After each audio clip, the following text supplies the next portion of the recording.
ये बच्चों, कल मैंने आपको भूक्षरण के बारे में बताया था। आज मैं आपको भूमि संसाधन के बारे में बता रहा हूँ। जैसा कि आप जानते हैं, पृथ्वी ने हमको सारी वस्तुएं प्रदान की हैं, उसी पर हम रहते हैं, पैदा हुए हैं, जीवन यापन करते हैं, पोषण करते हैं।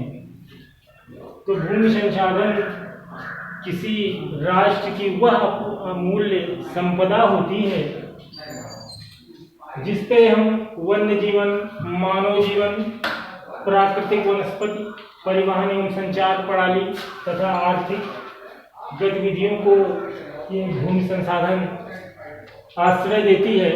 इसे हम भूमि संसाधन कहते हैं। इसी के द्वारा हमें सारी वस्तुएं प्रदान होती हैं। जैसे हम कृषि करते हैं तो भूमि संसाधन के द्वारा ही करते हैं। सारी वस्तुएं जो प्राप्त होती हैं वो हमें भूमि संसाधन के द्वारा ही प्राप्त होती हैं।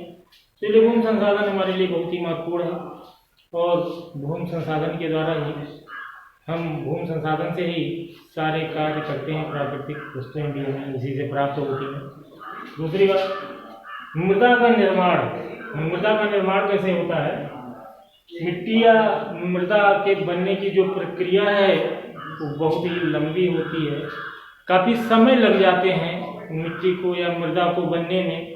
इसमें काफ़ी समय होता है। जैसे प्राणी, जलवायु, पेड़ पौधे, ये सभी कारक चट्टानों को तोड़कर बारीक करते हैं तथा उसको समृद्ध बनाते हैं, मृदा को बनने के लायक बना देते हैं। तो इस प्रकार मिट्टी या मृदा का निर्माण होता है। दूसरी बात, चालू परती भूमि। कल हमने परती भूमि के बारे में बताया था, आज चालू परती भूमि के बारे में बता रहा हूँ। इसे जो चालू परती भूमि होती है उसे 1 वर्ष के लिए खाली छोड़ दिया जाता है। इससे क्या होता है कि उर्वरा शक्ति की वृद्धि हो जाती है, खेत में अनाज की पैदावार अधिक होती है। जब फसल चक्र का प्रयोग नहीं किया जाता, फसल चक्र नहीं बदला जाता है, जैसे धान बोया जाता है, फिर उसके बाद में गेहूं बोया जाता है, फिर धान, फिर गेहूं, तो धीरे धीरे करके खेतों की उर्वरा शक्ति घट जाती है, कम होने लगती है। तो इसलिए कभी कभी क्या किया जाता है कि 1 वर्ष के लिए खेत को परती छोड़ दिया जाता है। तो जब परती छोड़ दिया जाता है तो उसमें गोबर की खाद वगैरह डालते रहते हैं, उसकी जुताई कर देते हैं। तो इस प्रकार क्या होता है, खेत की उर्वरा शक्ति बढ़ जाती है। और जब उर्वरा शक्ति बढ़ जाती है तो खेत में उपज अन्य वर्षों की अपेक्षा अधिक होने लगती है।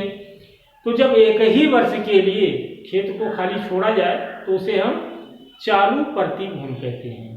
दूसरी बात, ये परती भूमि के बारे में बताया था हमने कि 1 से 5 वर्ष के बीच में अगर कृषि कार्य उस पर नहीं किया जाता है, उस पर खेती नहीं की जाती है, 1 से 5 वर्ष तक खेत को खाली छोड़ा रखा जाता है, उसके बाद खेती किया जाता है, तो उसे परती भूमि कहते हैं। उसमें भी यही प्रक्रिया है, उर्वरा शक्ति बढ़ जाती है क्योंकि कई वर्ष तक उस पर उत्पादन नहीं होता है। तो इस प्रकार से जो चालू परती भूमि होती है उसे 1 वर्ष के लिए छोड़ा जाता है और जो परती भूमि होती है उसे 1 से करीब 5 वर्षों तक के लिए छोड़ दिया जाता है, तो उसे परती भूमि कहते हैं।